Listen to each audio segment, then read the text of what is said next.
Bonjour à tous, j'espère que vous allez bien.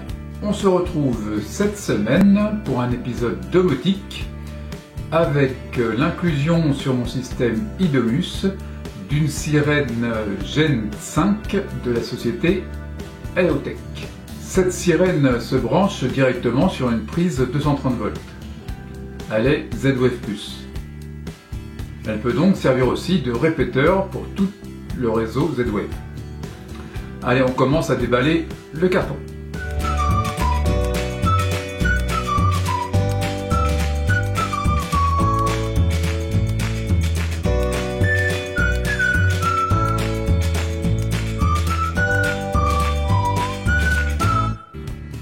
Donc c'est parti pour le déballage. Carton tout simple, la prise est directement dedans, sans emballage superflu, c'est pas mal. Une petite notice avec. Allez hop.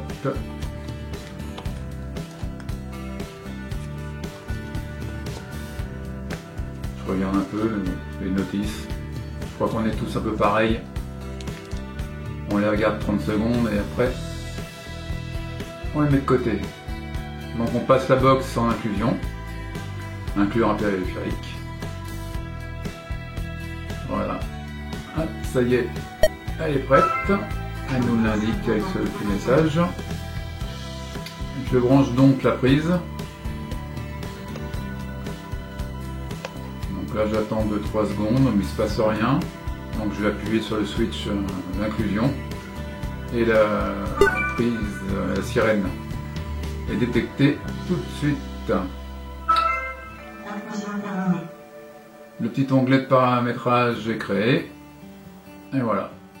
Donc comme d'habitude, comme au dernier épisode, je vous mets d'ailleurs un lien juste ici. Je renomme le périphérique avec la petite lettre qui me sert à identifier sur le niveau où il est. On le met dans la pièce adéquate, donc moi il va être sur la mezzanine, donc hop.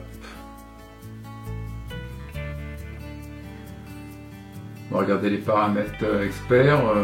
Là je viens juste changer l'alerte sur le manque de communication, hein, comme c'est un périphérique qui me sert à faire un peu d'alarme. Je veux être au courant assez rapidement si j'ai un souci de communication avec la box. Donc là je mets le paramétrage sur 1 heure, ce qui fait qu'au bout d'1 heure, si la sirène n'a pas donné de nouvelles, je suis averti par SMS. Là on voit les valeurs on-off. Les icônes me vont. On passe à la suite. Donc il faut que je l'intègre à mon système intrusion. Donc je vais dans ma programmation de la surveillance intrusion, là où on affecte un peu tous les périphériques, les détecteurs d'ouverture, les détecteurs de mouvement, et on leur dit là sous la partie masquée ce qu'on devrait faire sur des états d'alerte et autres. Soit on envoie un mail, un SMS, une notification, on peut joindre les images des caméras aussi. Donc ça tout est masqué, vous comprenez bien, parce qu'il y a tous les comptes associés. Donc, mais c'est surtout voilà, sur les paramètres du dessous ou sur donc là je dois rajouter la sirène que j'ai créée. Donc sur alarme, la sirène de la mezzanine doit se mettre en alarme, c'est ce que j'indique.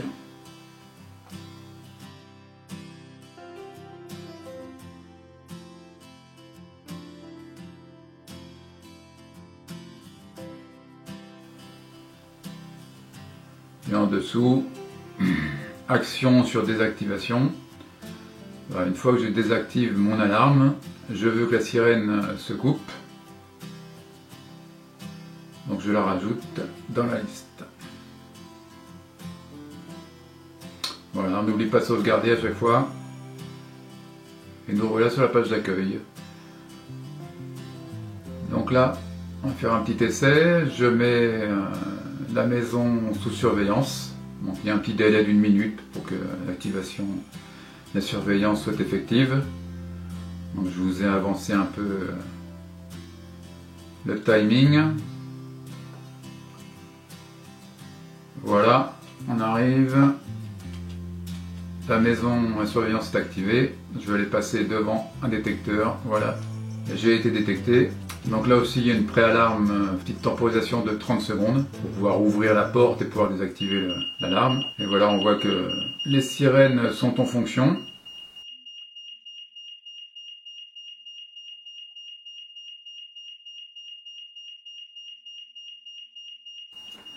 Et en plus, mon système iDomus m'appelle sur mon téléphone pour me notifier qu'il y a une alarme.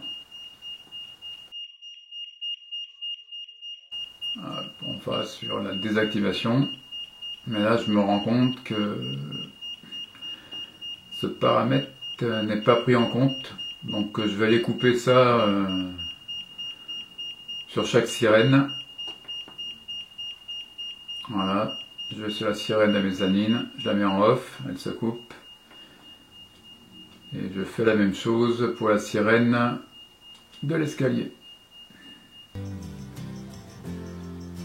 Donc c'est un fonctionnement qui est un peu lourd. Bon, sur alarme, ça prend un peu de temps à couper, donc on va aller créer une scène pour couper automatiquement les deux sirènes en même temps. Ça facilitera l'utilisation au quotidien pour la famille. Pour moi, je suis habitué, mais pour les enfants ou ma femme, ce sera beaucoup plus facile s'il y a un déclenchement. Donc on crée une scène alarme off. Donc on vient y ajouter les deux sirènes. On les met sur off. Et on n'oublie pas de sauvegarder. Pour que ce soit plus parlant, on va aller changer l'icône, le petit widget. Donc là, je me sers des icônes déjà faites par la communauté. Je tape sirène et je m'aperçois que ce modèle de sirène a déjà été utilisé. Et donc, quelqu'un avait déjà fait les icônes. Super, du temps de gagner. Allez, en petit essai. Je passe les sirènes sur on, c'est en cours, et voilà, c'est pris en compte, les sirènes sont en action, je coupe, et les sirènes se coupent. Voilà, donc pour une utilisation quotidienne, ou sur déclenchement intempestif, ça ira très bien. Encore une fois, vous voyez que l'inclusion de périphériques sur le système iDomus est très facile. On peut aussi créer des scènes très rapidement. Vous avez pu voir que j'ai créé la scène pour couper l'alarme, mais en off, j'en ai créé une aussi pour les allumer. Et j'ai mis ces scènes en relation avec mon interrupteur 5 boutons de l'étage. Ce qui fait que je peux déclencher le système d'alarme avec un simple appui sur un bouton de l'interrupteur. Bon, j'espère ne pas avoir à m'en servir. Mais en cas d'intrusion la nuit dans le pavillon, il suffirait d'appuyer sur ce bouton pour déclencher les sirènes d'alarme. Ça peut être utile. Mais bon, espérons ne jamais avoir à s'en servir. Donc je vous dis à la semaine prochaine, passez une bonne semaine.